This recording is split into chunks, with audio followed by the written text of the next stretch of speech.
I want to welcome everyone to the first of 6 discussions with this panel of international theologians that will be an important part of the Torda450 year.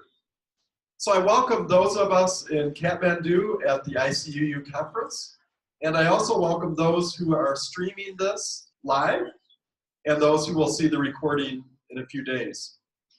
I'm Roger Birchhausen. I am the Executive Director of the UU Partner Church Council, and it is my pleasure to be collaborating on this Torda450 project with Eric Cherry and Sarah Asher. And I'm going to invite Eric forward to share a little bit about the arc of this panel discussion and theological reflection.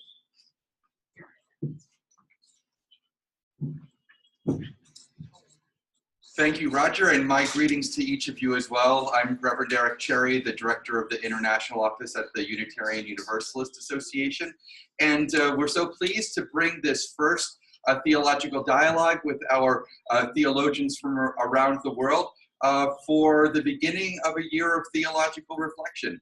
A prelude to the year took place in January during a webinar describing the background to the 450th anniversary year, and was followed by a reflection module for individuals and for small groups. You can find both of those presentations, both of those pieces, and all of the information about the year of theological reflection at Torda450.org. After this dialogue has concluded, we'll be posting the video of it online, as well as a theological reflection module for the month of March. And then the theologians will assemble again in New York City at the Community Church on the 7th of April, just following the annual spring seminar of the Unitarian Universalist United Nations Office for their second theological dialogue on the topic of freedom and resistance. That dialogue will also be followed by a month of reflection. We'll have a module for individual and small group use. And then some of the theologians will be joining us at in Kansas City, Missouri in June for the Unitarian Universalist Ministers Association Ministry Days, which precede Unitarian Universalist Association General Assembly. All of you are welcome to join us for those occasions as well, and we'll be streaming live from both.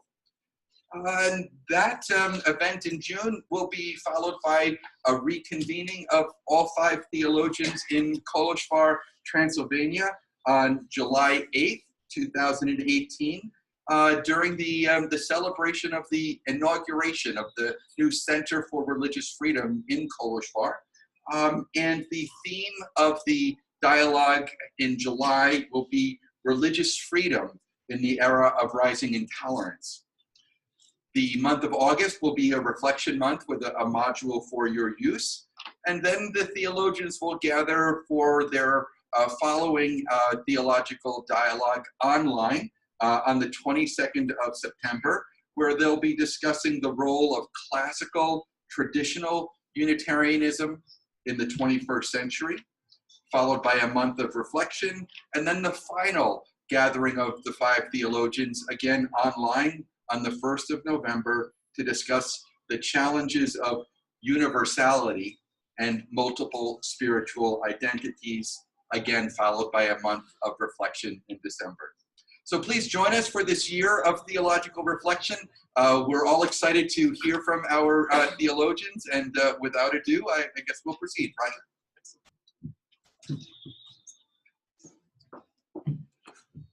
Thank you very much, Eric. So the theme of this evening's panel is theology and UU identity. And this really is, to me, the foundation piece for the 6 dialogues that will happen this year. In a moment, each of the 5 panelists will introduce themselves. And I want to make clear up front that they are tonight and through this year speaking for themselves.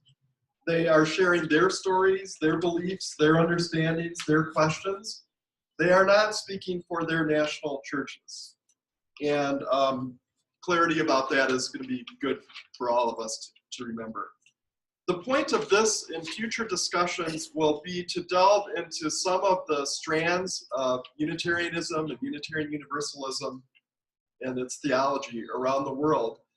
And I want to say up front too that agreement among the panel, as well as disagreement, is welcomed, and they all have embraced that idea, and that no subject is off limits for this year. This and future panels will be an opportunity for us to listen to them as they engage with one another around some of the big themes of theology and religious freedom in our U and UU faith. We hope that these reflections will then spur insights in each of you in your own contexts.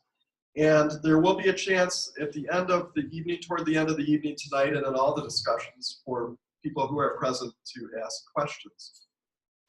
Finally, I want to acknowledge that only one of our panelists is English her first language. So we want to acknowledge that, and with great gratitude to the other four for diving into theology and not their first language. So each panelist is going to take about 5 minutes to briefly introduce themselves and to introduce us to some of the foundational principles of their particular U or UU context. Then we're going to zoom out a little bit from those particular contexts and focus on their relationships of their context to one another, to different eras of UU history, different locations, as well as other faiths and wider social issues. And so to start us off, we're going to start with Norby and just go down the line, get us kicked off. Norby, thanks.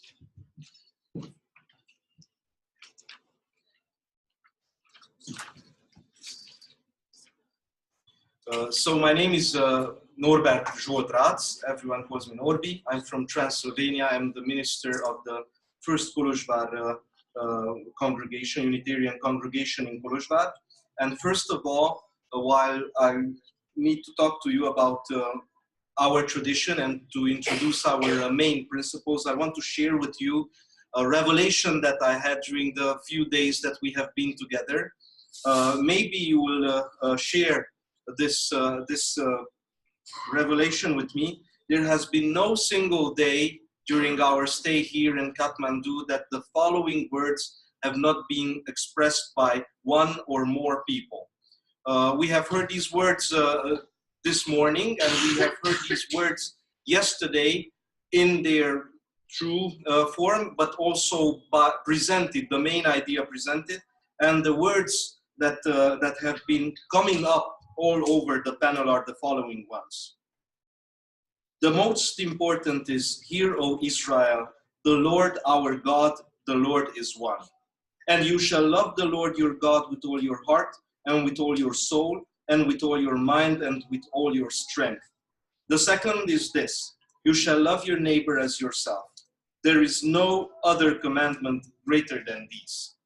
And I think that if a Unitarian or Unitarian Universalist would try to say the Unitarian principles in their shortest form, I think that these words would be the ones that should be uttered. Not only because they kept on resurfacing every single day. Just remember, every single keynote speaker mentioned these words. We heard them this morning, and we keep on hearing these biblical words. And I think it's not. It's for a reason. And the reason is that I think that the core of Unitarianism and Unitarian Universalism is somewhat present in the words that I have just read. So if you want a really short elevator talk, maybe 1 or 2 floors up, then I think this is the one that you should tell people. I will tell a little bit longer elevator talk, maybe 10-story high, of the Transylvanian version of Unitarianism. So I will say a couple of things of the most important principles of Transylvanian Unitarianism, and a couple of things very, very shortly about the history of the ideas of our community. The main and most obvious thing that Transylvanian Unitarians will say about themselves is the unity and indivisibility of God. So we say God is one, and but I think that in 2018 this doesn't only mean that there are no more deities or that the Trinity is something that we as Unitarians cannot accept, but it means also the singularity and the universality of God.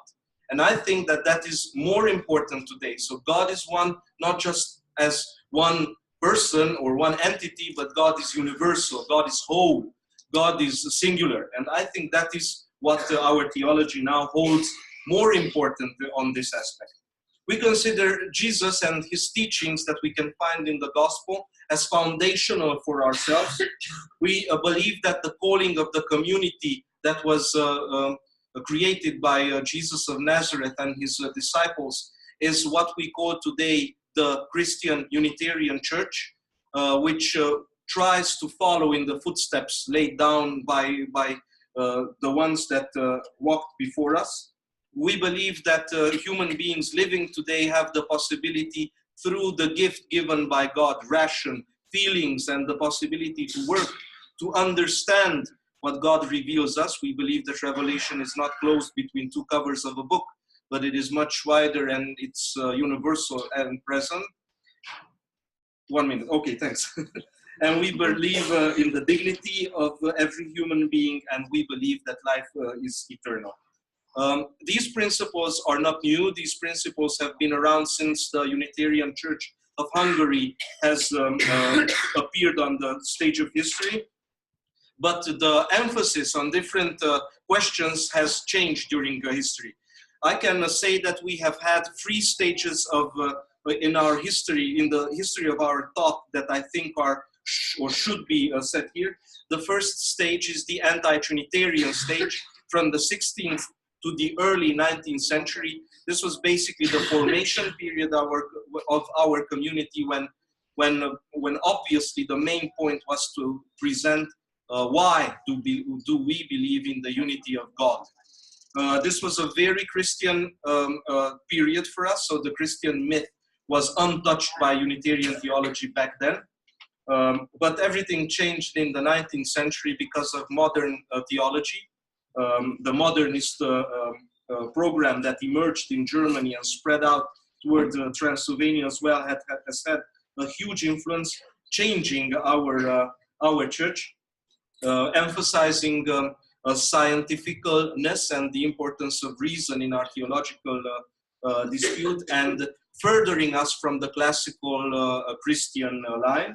And I think that we are at the dawn of a third period after this modernist period that will somehow step over the very mechanistic rationality of modernism and bring us to something more closer to the nature of the human beings. Thank you very much.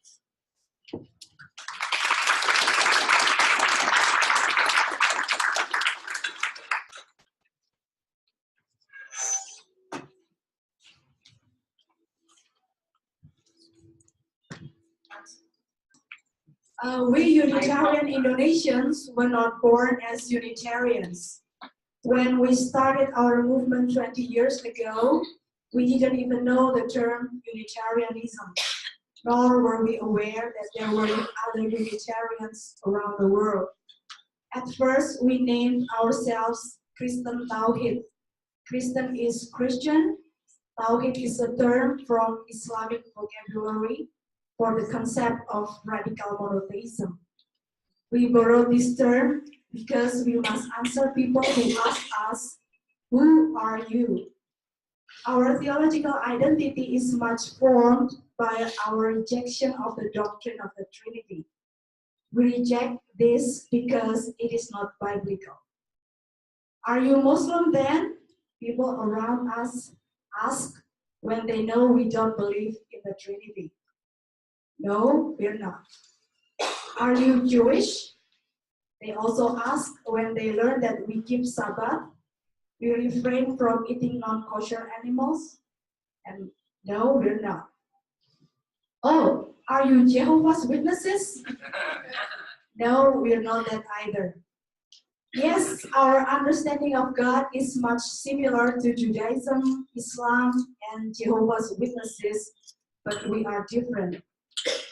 The root of our congregation's theology is in the Judeo-Christian tradition. We respect other scriptures from other religions, but the Bible is the foundation of our beliefs. It is the Bible that teaches us that there is only one God, the true one God.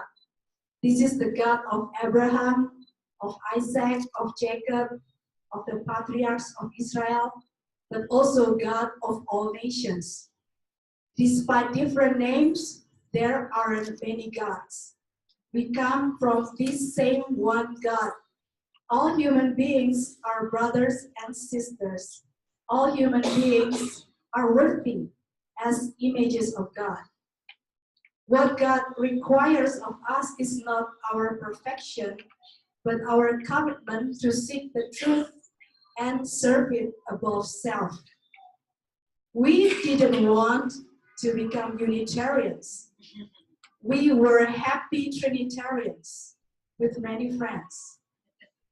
But God opened our eyes, and we must choose whether staying in our comfort zone to keep on feeling good and safe, or get out of it and follow the calling without knowing where we are going, just like Abraham did. It's not easy following our conscience. It is often painful. It demands sacrifices, but it brings peace, for we have this coherence inside ourselves. A peace that, as Francis David said, cannot be taken away from us by any authority. And as we take one step further in following the conscience, further truths are revealed. For truth is not only in religious terms. Truth is present in any field of our life. Truth is beckoning when we struggle to choose which food to eat and not to eat.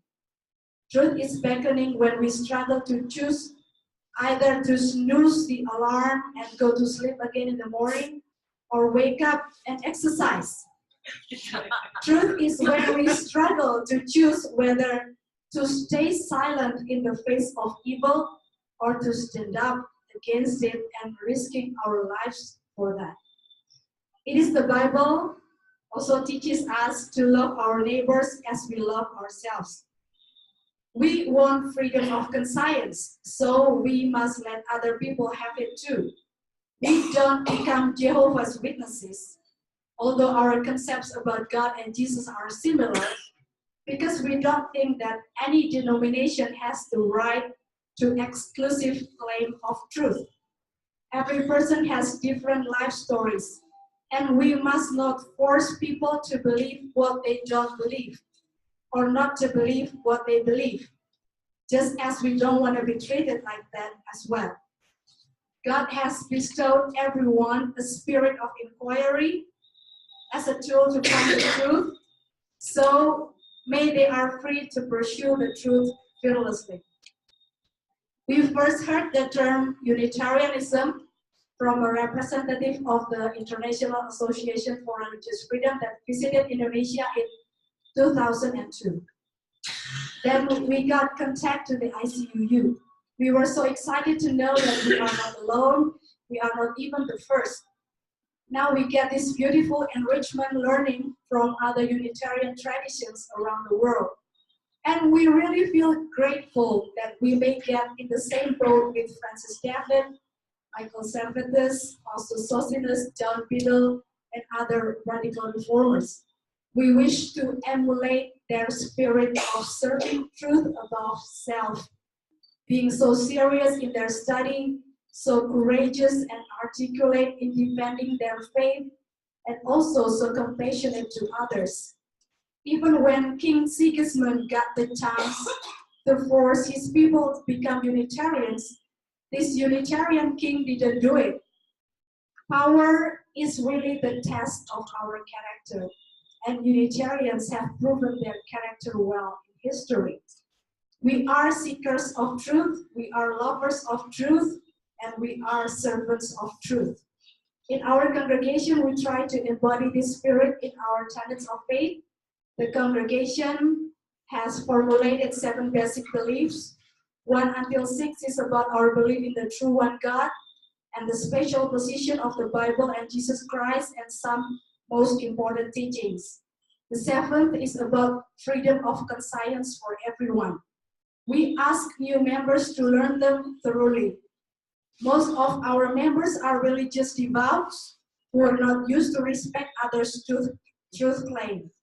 We teach ourselves gradually to become more open-minded while being firm believers at the same time. And it's not without challenges. Thank you.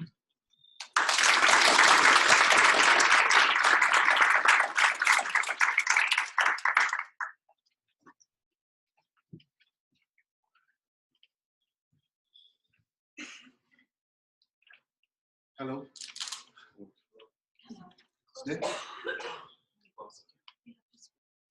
I am Rupiah Lamar from the Unitarian Church, Juan. I'm the vice chairman there.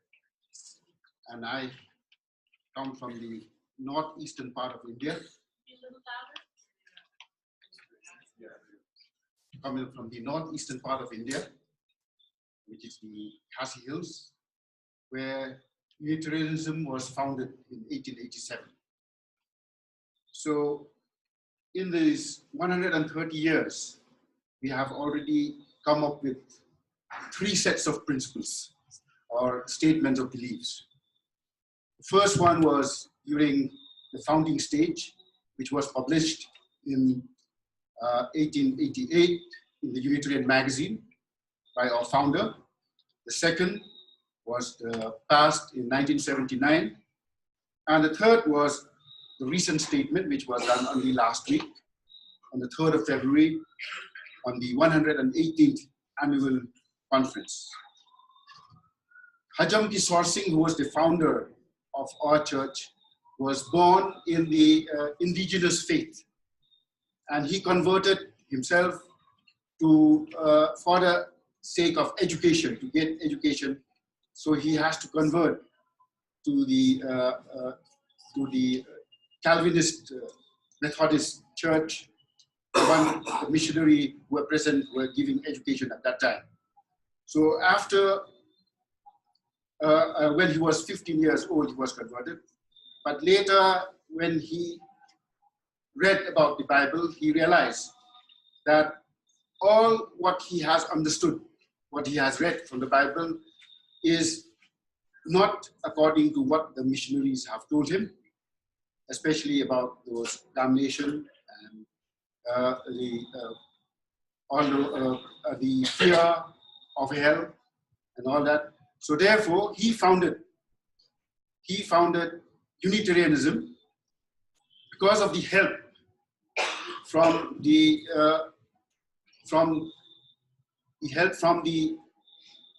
what he got through Jabez Sunderland and Charles Darwin, who sent him the works of Channing, the works of the Clark and Martineau, of which he has gratefully shown his indebtedness. And the first principles which we found, the first principles of which he has made, like we can see that they are both the combination of the American principle of love and the Khasi tradition. So we can see that the number 1 principle there in the unity of God is foremost, as contrast to the predominant Trinitarian of the Welsh missionaries. And the second principle is about the motherhood of God, and that is very much of the Khasi Jaintia culture, being a matrilineal system until this day. So I won't go to the third, fourth, because it's I'll just want to highlight, because we are having 3 sets. So I just want to go to the 5th principle, of which is immortality. So the immortality of which was given in the Khasi in Khasi language, it means the life forever. And there he puts it in the sense that in the hymn number 1, he said, like, we are God's children. We are God's children. We will never die, but will keep on progressing. So these were the statement of which he has made. And this statement clearly shows that it is against the condemnation of the original sin. So now the next phase is we have 15 principles. It was there, as I was telling, it was passed in 1979, and these principles reflect our reaction towards the atmosphere which was going on. So therefore, like, sorry, I think we could give the whole 15, because in point number 3, I'll just highlight point number 3 is an elaboration of not believing in original sin.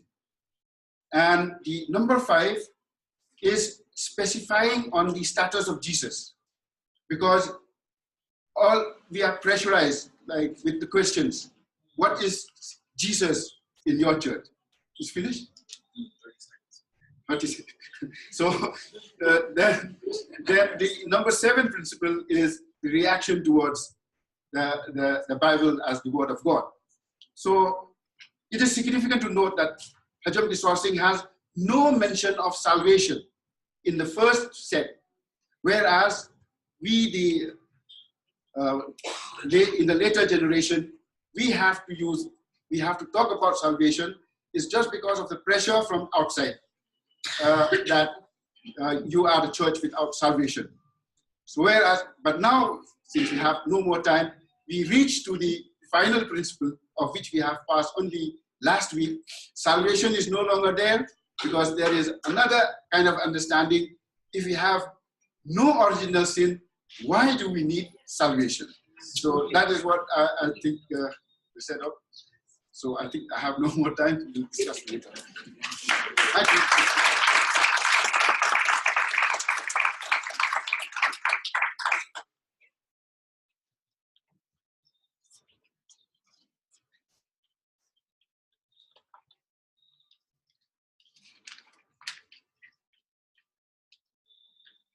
My name is Najma Fulgence.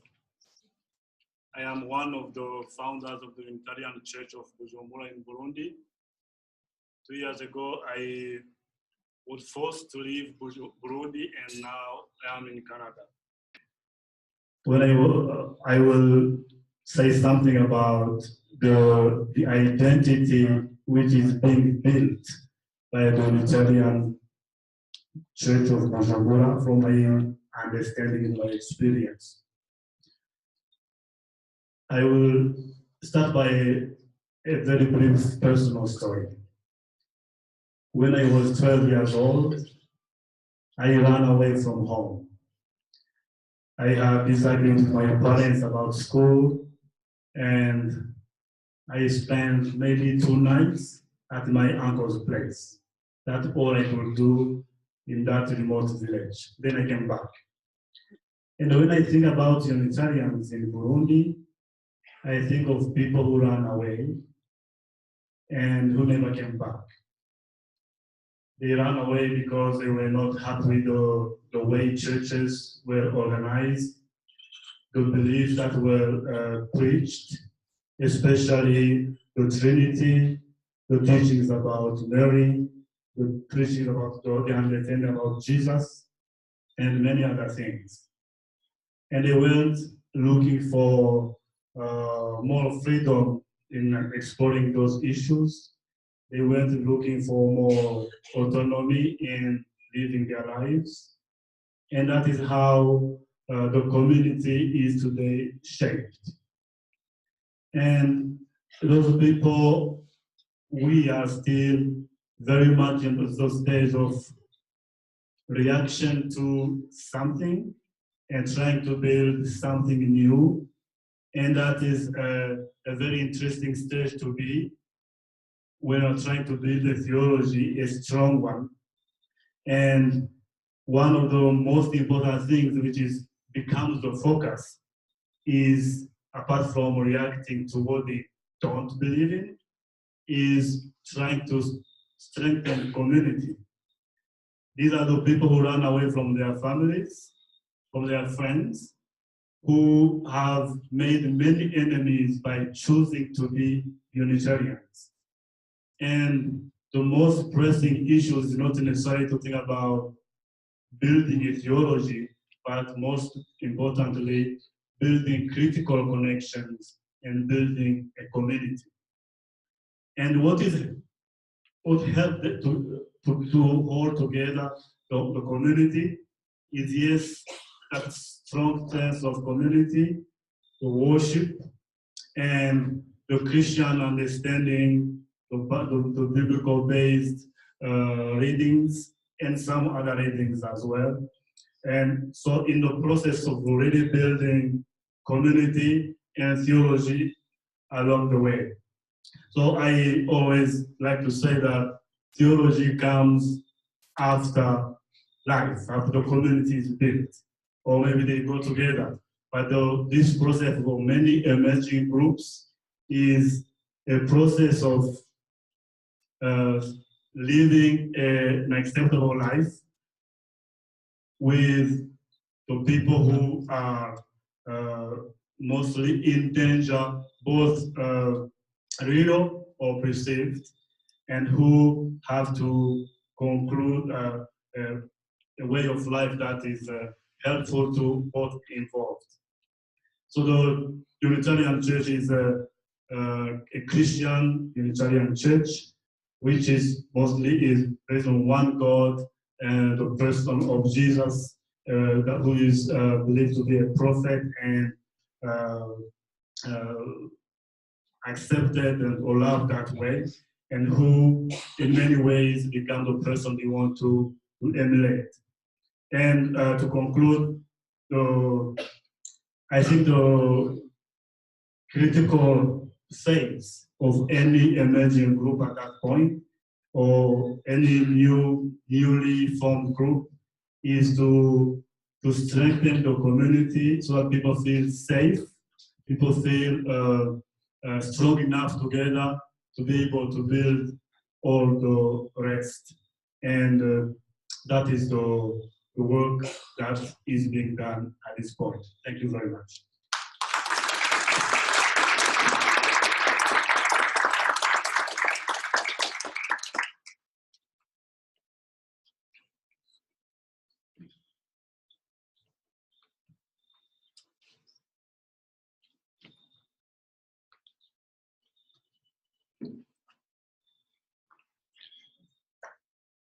I am Stephanie Mitchum. I am a professor of religious studies, women and gender studies at the University of South Carolina in the United States. And the context for Unitarians, Unitarian Universalists, and the occasional Universalist Unitarian in the United States is much different than the stories that were told here. But let me start with a little bit about myself. I want to summarize my story by saying from a play that came out in the 1970s, Netaki Shange, who wrote a play called For Colored Girls Who Have Considered Suicide When the Rainbow Is Enough. A line in that play encapsulates for me my own journey. I found God in myself and I loved her fiercely. But I have another quote that talks about the search for religion and religious meaning and spirituality, which I can hear my atheist friends shuddering by me saying the word spirituality, but that's also part of the discussion. It is a quote from Einstein, who said, "Never lose a holy curiosity." Never lose a holy curiosity. In the UUA, we have 7 principles, and it is telling that the first principle we have talks about the inherent dignity and worth of all human persons. But I want to pick on the fourth. I'm not going to try to do all of them. I'm going to pick on the fourth of these, and that is to talk, which calls for a free and responsible search for truth and meaning. We have taken that to heart in the United States. We have taken it so to heart that within one congregation, there can be someone who is Jewish, someone who is Wiccan, someone who is Christian, different kinds of Christian. There can be people who have been wounded by their own religious experiences. And then there can be atheists and there can be humanists as well. We operate with congregational covenants, and we do consider ourselves creedless as well. So I need to branch off a little bit more. The United States context in recent years, you may have heard about it, has had some pretty destructive political growth. That political growth, in fact, has brought forth people who preach a lot of hatred. So one word I've heard through this conference has been the word love, and it's been very much in contrast to what we hear in the United States on our various, from our various politicians right now. It's been destructive growth, but as the neo-Nazis and nativists and anti-immigrants and racists and sexists rise, I believe that also Unitarian Universalists, Unitarians within the United States are also rising to do more justice work and more pointed justice work and finding themselves more deeply ingrained in that work. So on the one hand, we can say that we're pulling activism from our members, the situation in the US now. On the other hand, though, we get caught in a freedom trap. I want to give an example of that. This past November 2017, I was honored to be one of the signatories on a document called the Boston Declaration. This was put together during the American Academy of Religion, and you can find it very easily online. And what the Declaration calls for is an idea of taking back religion from fundamentalists who have been rampant and who have claimed terms like religion, like spirituality, all of the terms that they've claimed.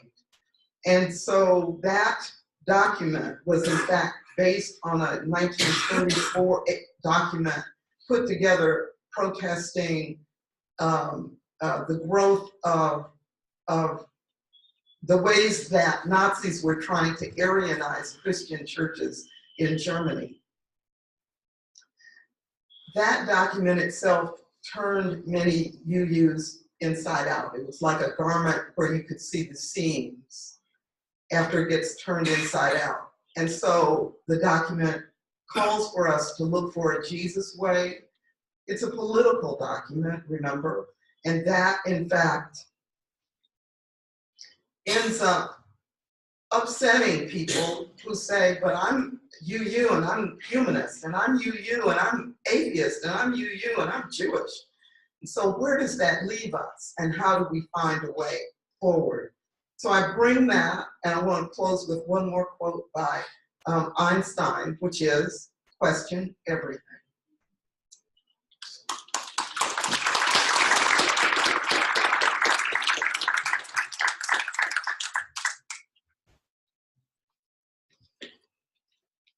My thanks to the 5 panelists for getting us started brilliantly, and we can begin to see some of the themes that are going to emerge. We're going to zoom out a little bit now and get into the relationships between the faiths and between within the interfaith community and with some social ideas. So I'm going to ask an occasional question that they're going to run with. This is all improvisational now, and we'll see where it goes. So the first question that that each of you can have a chance to talk about is, what do you see as the relationship of your context principles in relationship to ideas you use and held in other historical eras and in other parts of the world. So in a sense, what's the relationship of where you are to the whole?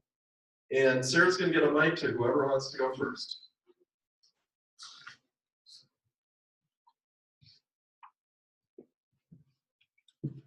Well, I think that we in Indonesia, the Indonesian Unitarians, really feel connected to the spirit of the radical reformers that have this courage to question the dogma of the old traditions and then expressing the freedom of conscience, the freedom of inquiry to formulate their own belief, not out of feeling good or not, but out of serious study and comparing verses. And that's what we still do until now, because in Indonesia, religion is a must.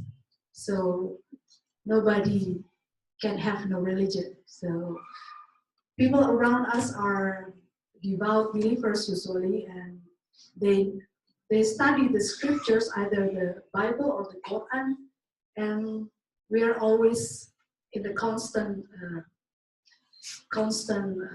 constantly facing their asking, who are you and what's your identity religiously? And we cannot do that only with philosophy. We have to present them the verses, the comparison, the argument, and the Bible of the Quran, and we have to master those what those scriptures say literally. So it's if you want to say honestly and friendly, it's a shock for us when we first know Unitarian and Unitarian Universalism, and that there is an atheist Universalist Unitarian, and there is a Buddhist Universalist, and actually at first we become confused. So what is Unitarianism actually? So, because they're really still at that time beyond our understanding that Unitarianism can be that broad, can be that wide, although we come to terms with that. So we learn that how different congregations define Unitarianism according to their history and stories, but we still feel most connected to the spirit of the radical reformers in the 16th century, and so. But it doesn't mean that we disconnect with other kinds of Unitarianism or Unitarian Universalism. We're still learning about that. Thank you. Okay. With regards to this question, I see that the thing with Unitarians is the openness and the willingness to accept change as it comes. So this, you can see the history, like from the history of Unitarianism, like we heard about. This is the age of the Torda. So Sigismund, King Sigismund at the time, like he is open to change. So you can hear that there was, to give freedom of religion during that time is quite a radical thing. And he has given it. It's because of his openness.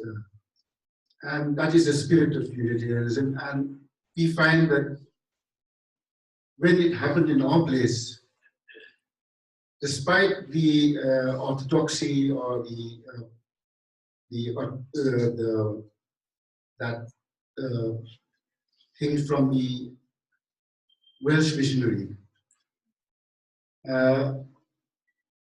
still that openness or the acceptance of change made Hajam Singh to revise his thing, and then see and combine whatever good which he has got from what he learned from the Bible with the culture from the Khasi, and then found that Unitarian, I mean, accepting. So it is taking the good from what the Bible or what the Christianity has come, and then open it up and then combine it with the culture which we have. So I feel that that is one connection in history with our principles. The relationship I see that between the principles we hold or that are held today and what were held in the past is that the spirit of inquiry and the spirit of questioning the status quo in religious matters is something that I see very much connected now and the past. And I can watch what happened from the 15 years I have been watching the theology and the people's ideas. They evolve very fast and very quickly. From people angry against ideas and doctrines and dogmas to people who at some point do not mind or do not talk about those things anymore. And I think I can see that process happen with many of you here. And when people are free to choose and people are free to decide and people are free to explore, many things can happen. And I think that's a very clear connection that I can see. And the other aspect is what happens outside the church building. That as people start questioning things in their churches and the Bible, they didn't stop there. They also went at the societal level, and that is what I clearly see happening. It happened in Burundi and many other places, where people actually develop a spirit of being differently in the world and being different with one another, and it goes beyond God or Trinity or any of those things that were initially important, but which slowly become less important and rightly so.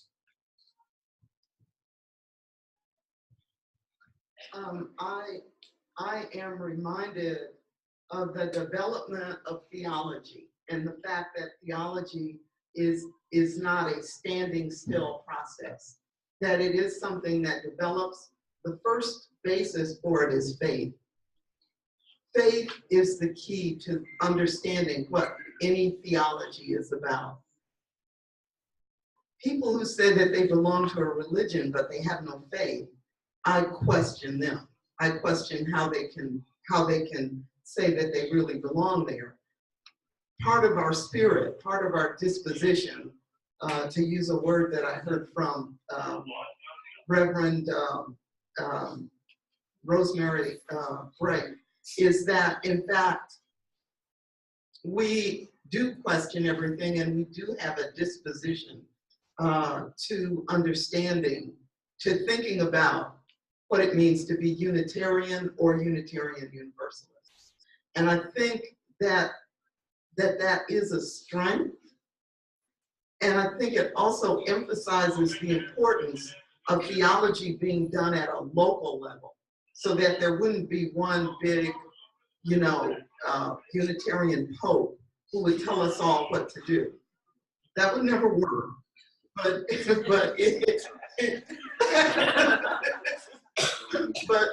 in fact, that is the spirit. So there used to be things called build your own theology classes here I think in the States and in Canada. And that gave people an opportunity to think about their own identity religiously. And that, in fact, is part of the journey, it's part of the understanding, but there are also other ways that theology has impacted. And one of them is the development of liberal theology, and now more recently, the development of constructive theology. So that is one.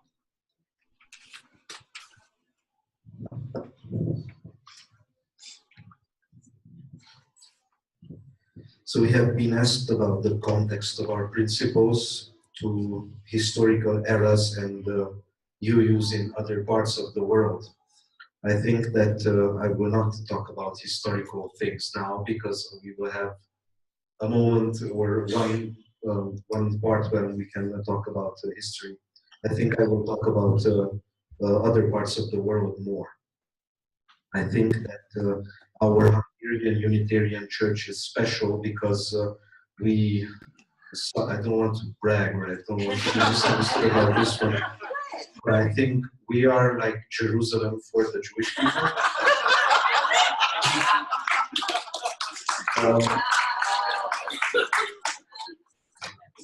And we are like the high church in the Anglican tradition.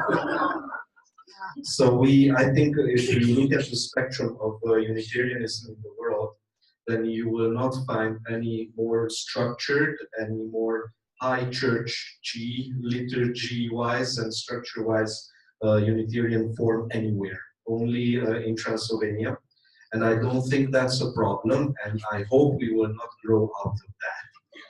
I think that the fact that Unitarianism can be sounded, and it appears in so many forms and still has the basic principles that you have heard that are very similar to each other, is something that is very, very good. We are a traditionalistic society in Transylvania. We are a double minority as Hungarians living in Romania and as Unitarians living in a non-Unitarian Christian world. I think that we got used to the fact that sometimes the fact that you put on your robe and you walk into your church and you do the same things is something that keeps you alive. Not physically. Fortunately, we are not in the situation as so many others in other parts of the world to be physically persecuted for our faith now. But this is just a moment in history. Lucky moment, maybe, but we also know that things can change very quickly.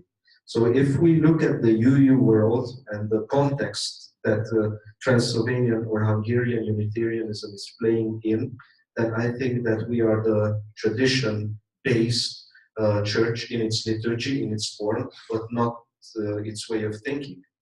I think that the way of thinking that appears in the traditionalistic forms is a very progressive way of thinking, but we feel important that that tradition and those forms are special for us. Do any of you want to say a little more in response, or we can go on?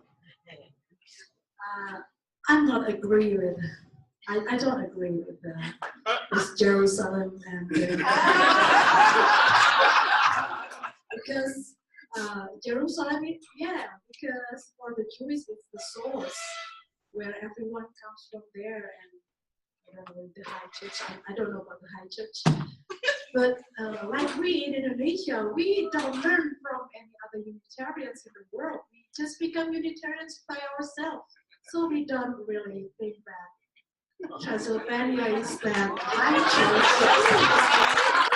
So we just have our own identity, and the first thing that we like about ICUU is that all congregation or in every country can become their own identity and not being inferior or being a sub of any other churches in the world. So I think that in this identity, I don't know about in the United States or in other countries, do you really have connection with the Transylvanian tradition? But yeah, just about that point. You want to? Okay, I think I need to answer that because I need to clarify something. So when I'm talking about high church. I don't mean the city built on the top of the hill that you look up to and say, wow, what a beautiful city that I want to be there. I talk about the formalized version of church, the formalized liturgy. There is no other Unitarian or UU context anywhere. Maybe King's Chapel is the only exception in the United States, where liturgy is as fixed as in Transylvanian conditions. So this is what I'm talking about structured church, not about being more important than others. What with the Jerusalem part, maybe it's Mecca is better. Or Rome. No Rome. Okay. So obviously, this doesn't also mean that Unitarianism has its first source as an idea in Transylvania. Obviously, I think that the most important thing, and we have discussed this right in our chatter circle, that what gives me the idea that Unitarianism is right is just this, that in very different cultures and contexts, the basic Unitarian principles appeared. So that is the very important thing. I think that's one of the biggest proofs of Unitarians being right. That you have, that you have Unitarianism in Hungary, and you have it in the Khasi Hills, and in Indonesia, and in Africa, and the United States, and Great Britain. And these people don't know about each other, but still somehow they get to the same principles. And I think that shows that this is something objectively right. It's like gravity.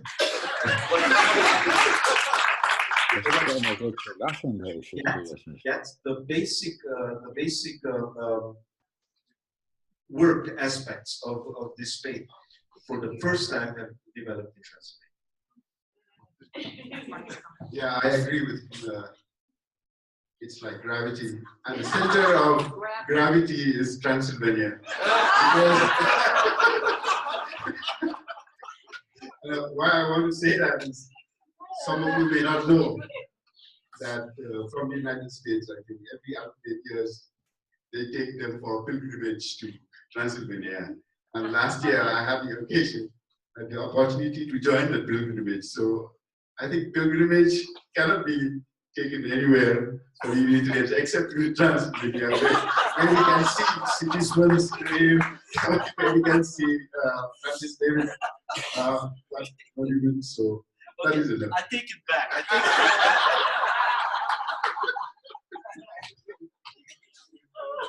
I just want to clarify that there's also a Universalist side.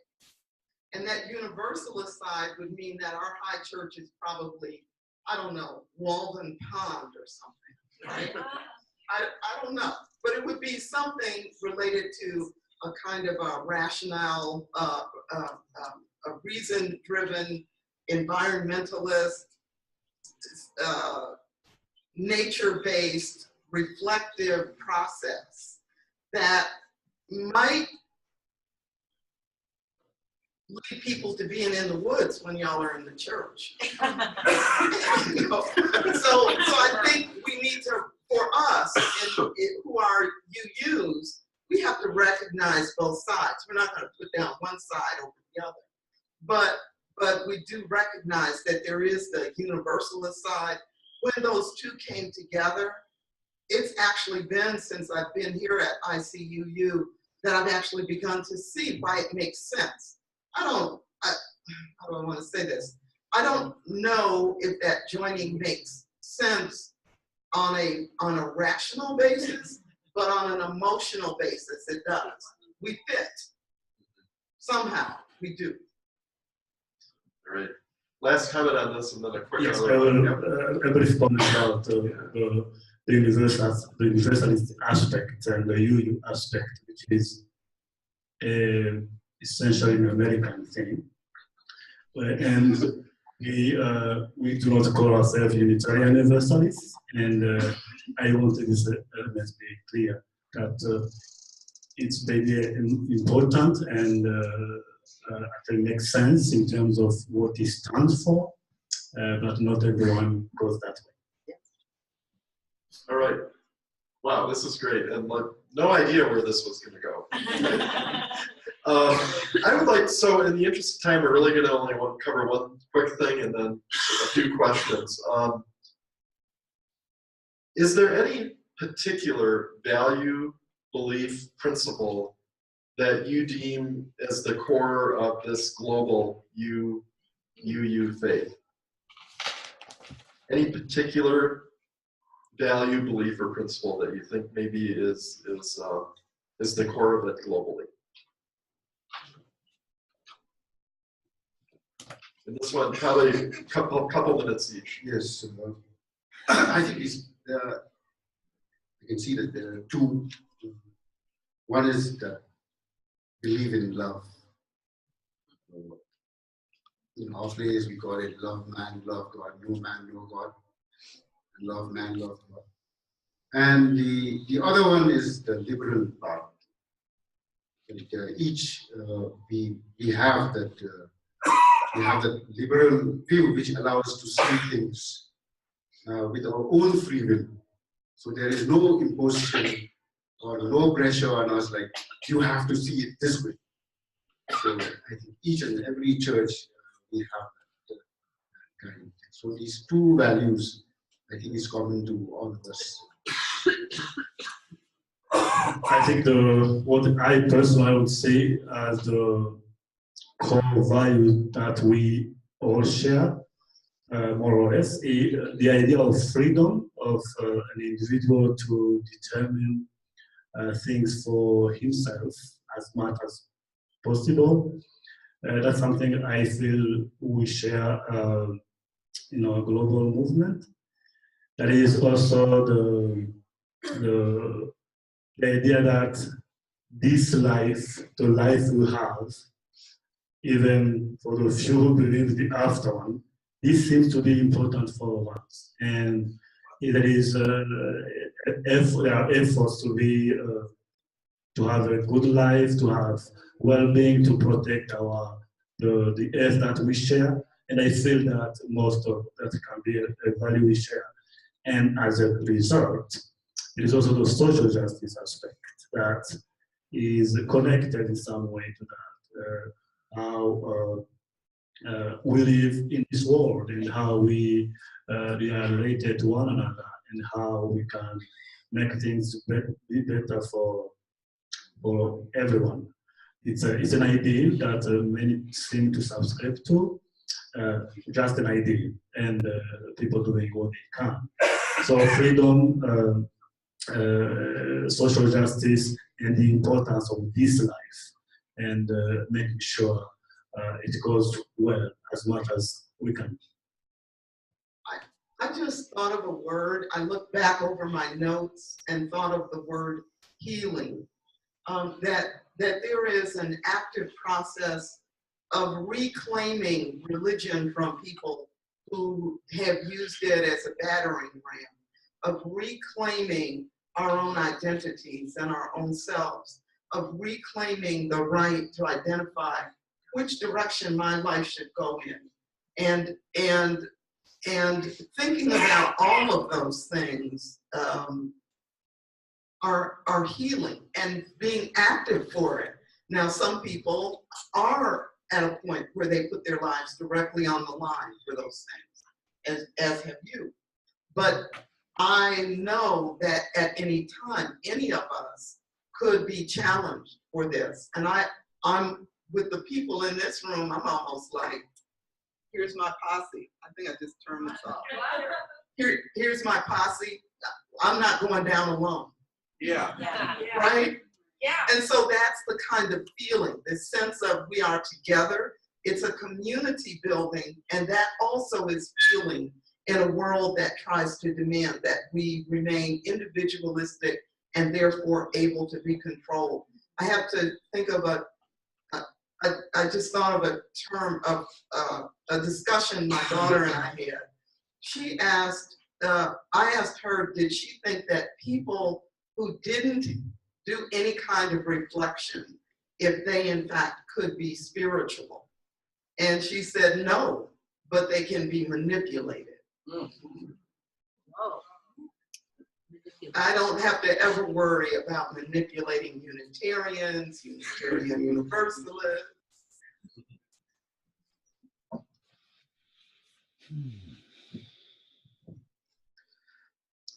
I think that one of the core values of Unitarianism is seeking for truth,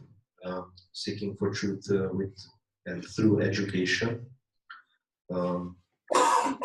That's why we build tons of schools, because we think that an educated person, not a Unitarian Universalist, or a Unitarian but an educated person, is less so it's not that easily manipulated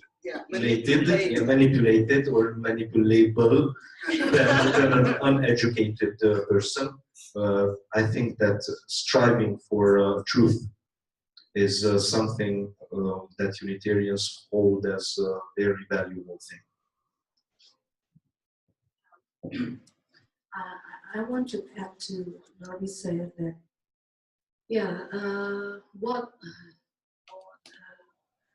helps us to become Unitarians first is seeking for truth, but there is something more than just seeking for truth, because I have seen many people seeking for truth and end up being fundamentalists or other religious fanatics.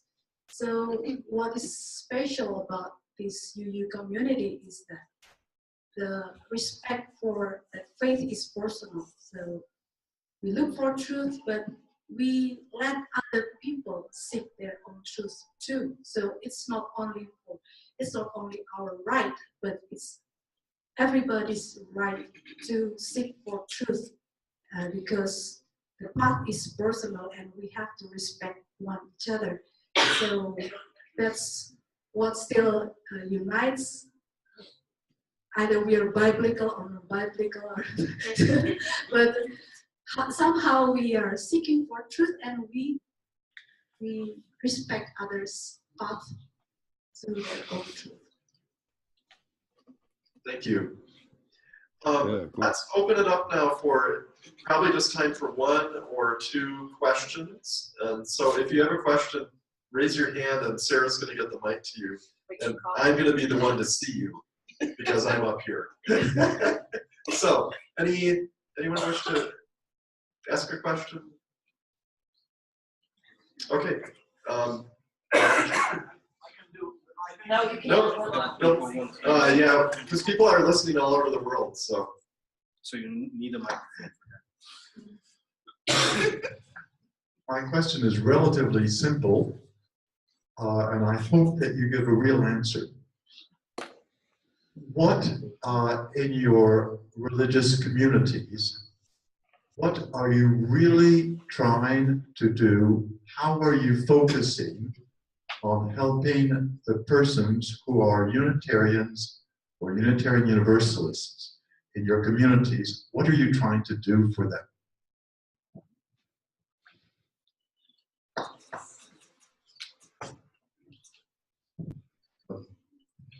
Well, that depends on who is the person that needs to be helped. I'm not trying to evade the answer, but I think a child needs to be educated. I think a poor person needs to be helped to not be poor.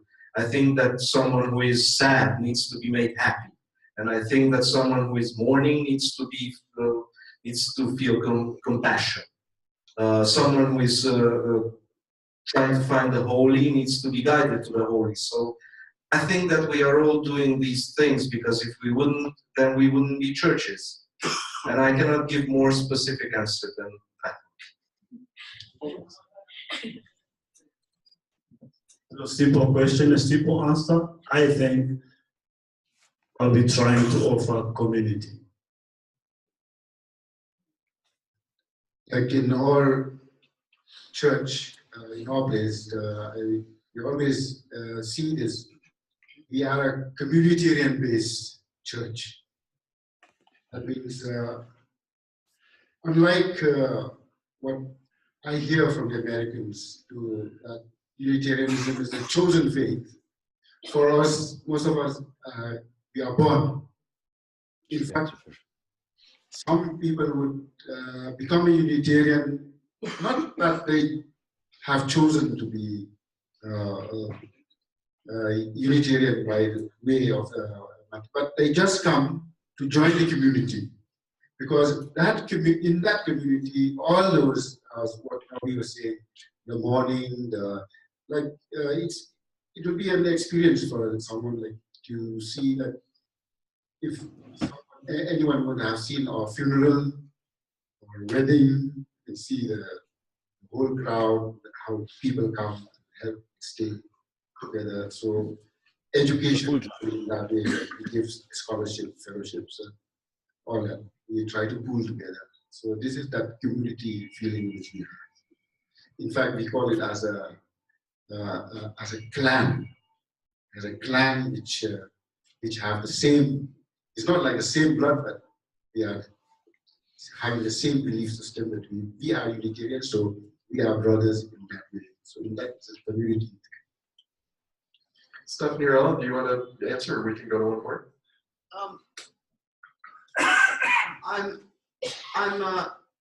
I just want to throw a little shade on that question.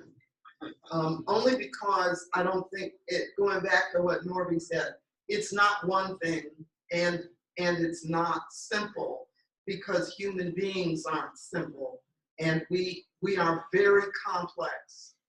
Every day, I am amazed at what human beings can do or not do, but still, it's if there's anything, it's to help people find their own path, whatever their path may be, to be honest for themselves and to be true for themselves and within themselves. But that opens the door to about however many people there are, and those faith needs, those lived needs change over our lifetimes. So if you've got a children's group, you aren't offering them the same thing that you offer the adult group, aren't offering the same thing to the senior group, because there are different needs at different moments. The mourners need certain things, but all mourners aren't necessarily just mourning the loss of another loved one. Sometimes they're mourning the loss of a job, or the loss of a limb, or the loss of freedom, or there are all kinds of losses, you know. So how do I say what the objectives are when I don't know who the people are? And that would be my only caution, trying to find a single thing.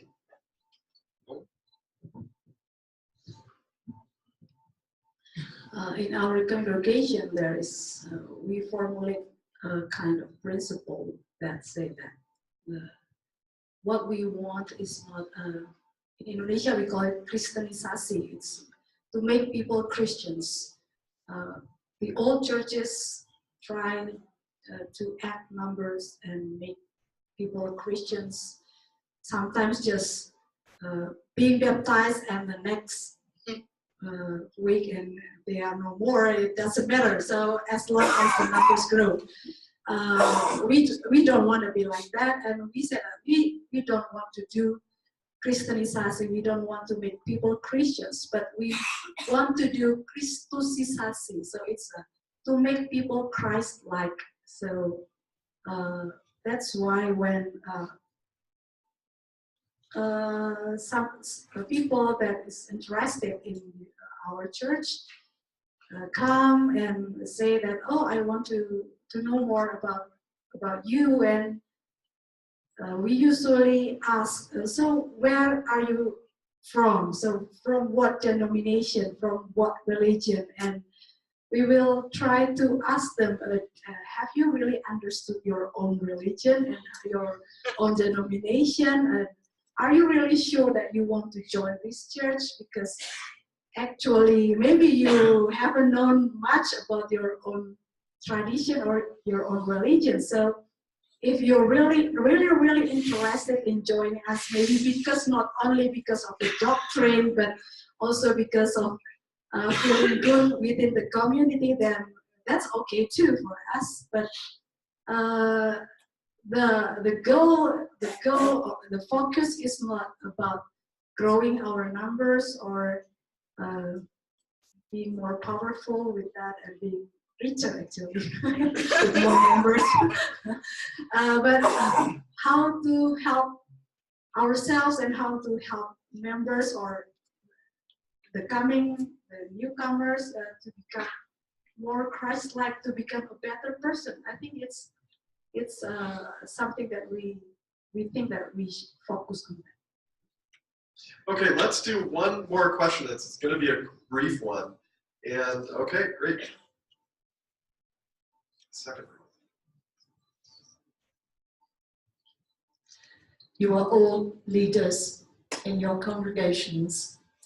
Since you became leaders, what have you learned from your congregants?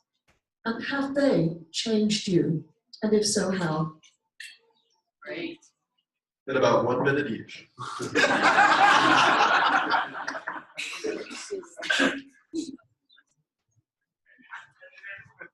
That's a very good question. Thank you, Sylvia. I led a congregation in Burundi for a number of years and went through different situations, some good, others less good, others bad. And I did learn from the people in the congregation. And what I learned is, at least one thing I learned more is the capacity of people to carry heavy burdens. And sometimes I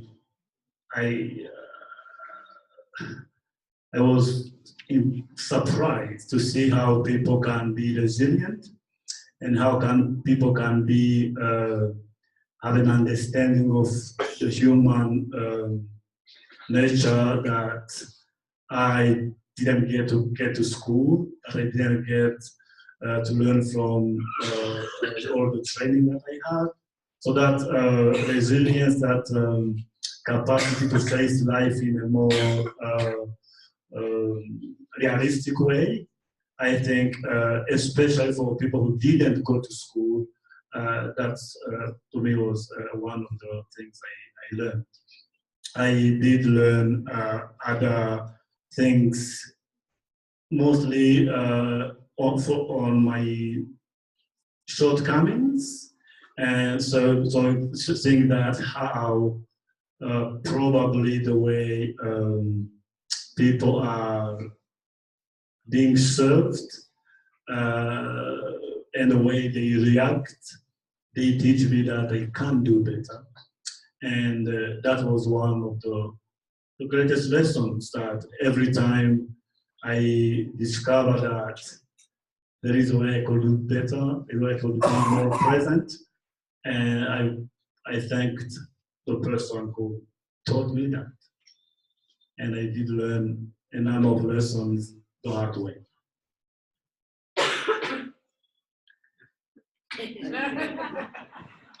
I just want to clarify, I'm not ordained, I'm not a reverend, I am a teacher, and I consider that my ministry, and that is what I do. And so how I lead people from that teaching position is because I work with 18 to 30-year-olds.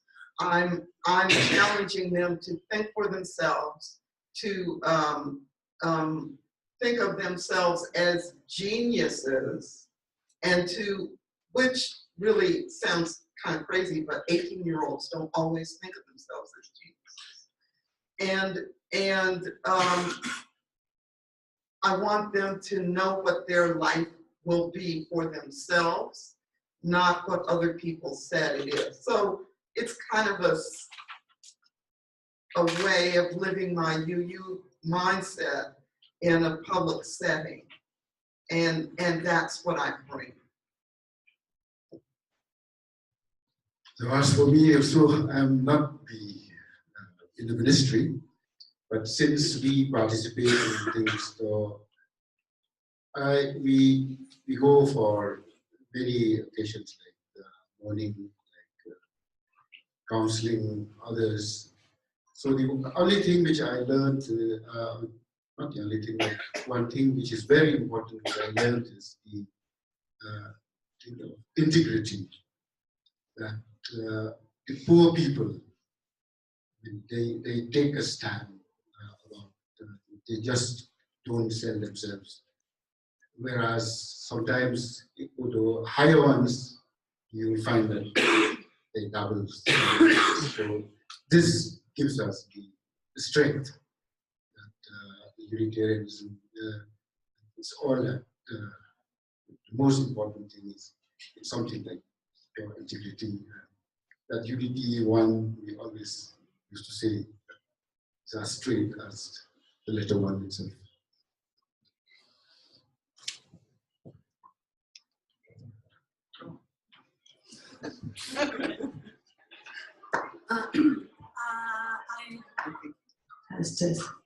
So right now I no longer hold any office in the church.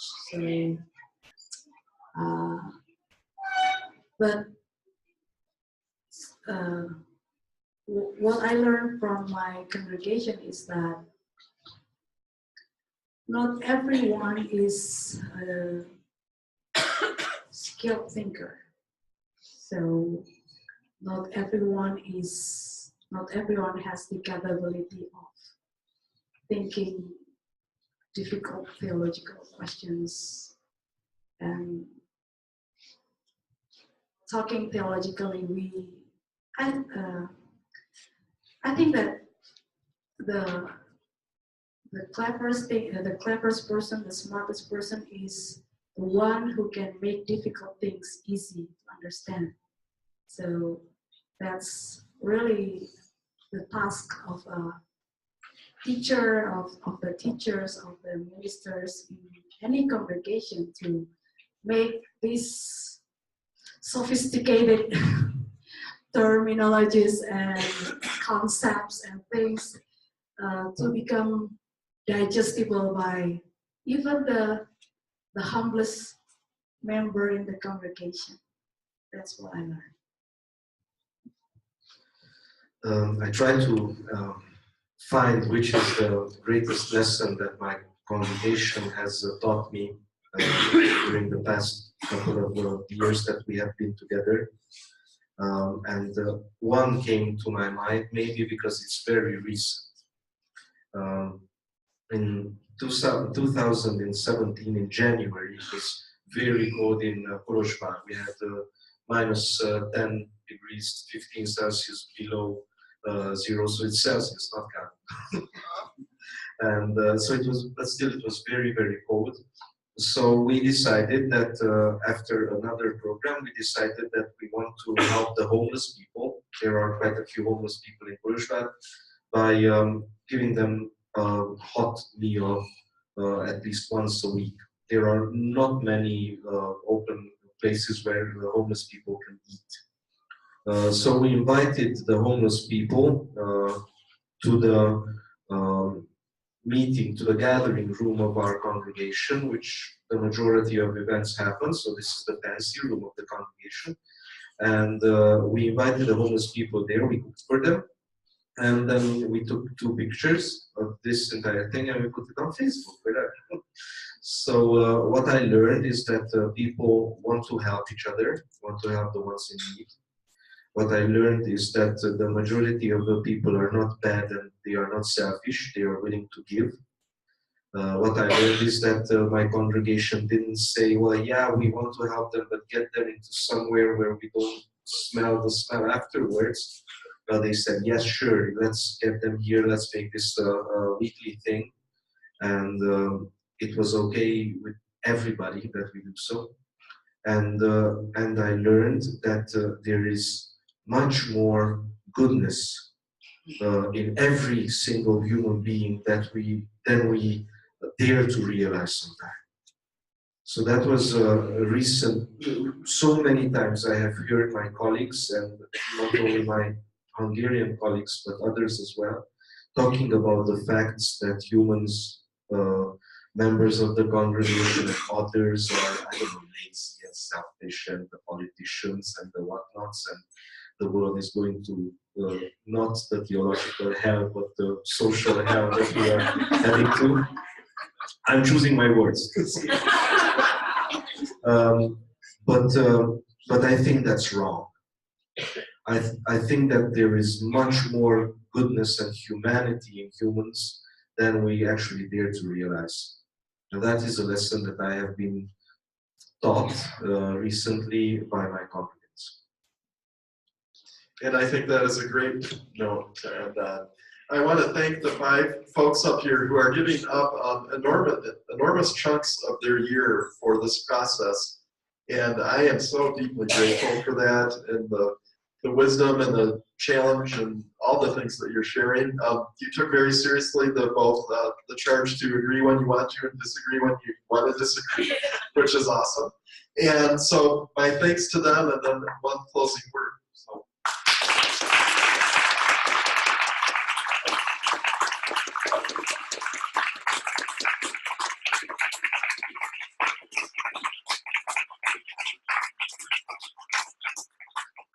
And I do apologize that I was going to give you a closing time, but we're out of time. So the closing is to say, get the study guide to delve more deeply into this material. The study guide for March will be completely based on what we just heard. It'll be available March 1st at the latest. And be ready to, I hope, join for the next panel on April 7th, as Eric mentioned, in New York, either online or if you happen to be able to be there in person.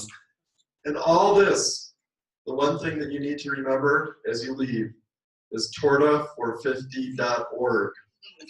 It's all there. So thank you and have a good evening.